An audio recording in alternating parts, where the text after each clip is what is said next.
ఎన్నడు కదలని నామదే నీ వెన్నంటి పదమని తరిమెనే ఎవ్వరు నువ్వని అడగకే ఈ రెప్పల చాటున దాచుకుంది నిన్నే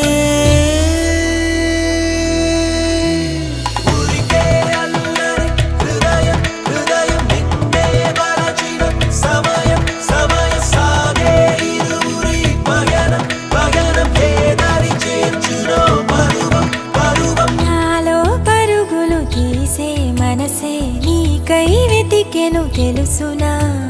నాకే